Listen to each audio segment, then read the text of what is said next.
স্বাগতম আজকের বাংলা নিউজে। শুরুতে দেখবেন সংবাদ শিরোনাম, এরপরে দেখবেন বিস্তারিত। আওয়ামী লীগ ছাড়া কখনো নির্বাচন অংশগ্রহণমূলক হবে না, বললেন রাষ্ট্রপতি শাহাবুদ্দিন চুপ্পু। আওয়ামী লীগ নিষিদ্ধ মানে পুরো বাংলাদেশ নিষিদ্ধ, বললেন বীর মুক্তিযোদ্ধা কাদের সিদ্দিকী। সমন্বয়কদের বিচার রাজপথে হবে, বললেন সজীব ওয়াজেদ জয়। সমন্বয়ক নাহিদ ইসলামকে রাষ্ট্রদ্রোহী বললেন বিএনপি নেতা মির্জা আব্বাস। এবং সর্বশেষ দেখবেন তারেক রহমানকে চাঁদাবাজ ডাকলেন ব্যারিস্টার রুমিন ফারহানা। এতক্ষণ শুনলেন সংবাদ শিরোনাম, এবার দেখবেন সম্পূর্ণরূপে বিস্তারিত। বিএনপি চেয়ারম্যান তারেক রহমানকে চাঁদাবাজ বলে আখ্যায়িত করেছেন ব্যারিস্টার রুমিন ফারহানা। এমন দাবি ও অভিযোগ ঘিরে দেশের রাজনৈতিক অঙ্গনে নজিরবিহীন আলোড়ন সৃষ্টি হয়েছে। তারই বক্তব্য প্রকাশ্যে আসার পর মুহূর্তের মধ্যেই তা ছড়িয়ে পড়ে রাজনৈতিক মহল, সামাজিক যোগাযোগ মাধ্যম এবং বিভিন্ন আলোচনায়। রুমিন ফারহানার অভিযোগ অনুযায়ী তারেক রহমানের নেতৃত্বাধীন রাজনীতি ও দল পরিচালনার পদ্ধতিতে দীর্ঘদিন ধরেই অর্থনৈতিক স্বচ্ছতার অভাব রয়েছে, যা নিয়ে প্রশ্ন তোলা এখন অনিবার্য হয়ে উঠেছে। এক বক্তব্যে রুমিন ফারহানা দাবি করেন, রাজনৈতিক প্রভাব ব্যবহার করে বিভিন্ন পর্যায়ে অর্থ আদায়ের অভিযোগ বিএনপির ভেতরে বহুদিন ধরেই আলোচিত হলেও তা কখনো প্রকাশ্যে আসেনি। তার ভাষায়, দলের নাম ব্যবহার করে যারা অবৈধভাবে অর্থ আদায় করে রাজনীতি করছে তাদের মুখোশ একদিন না একদিন খুলবেই।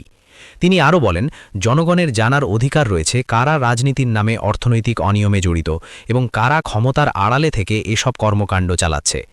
যদিও এই গুরুতর অভিযোগের পক্ষে তিনি কোনো নির্দিষ্ট নথি, প্রমাণ বা আইনি কাগজপত্র প্রকাশ করেননি, তবুও তার এমন বক্তব্য রাজনৈতিক অঙ্গনে আগুনে ঘি ঢেলে দেয়।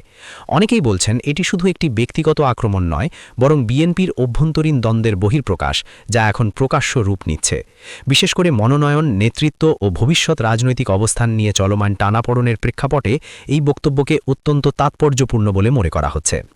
এদিকে রুমিন ফারহানার এই মন্তব্যের পর বিএনপির ভেতরে তীব্র প্রতিক্রিয়া দেখা গেছে। দলের একাংশ অভিযোগটিকে সম্পূর্ণ ভিত্তিহীন ও উদ্দেশ্যপ্রণোদিত বলে আখ্যা দিয়ে তা প্রত্যাখ্যান করেছে। তাদের দাবি, এটি দলীয় শৃঙ্খলা ভঙ্গের পাশাপাশি নেতৃত্বকে হেয় করার অপচেষ্টা।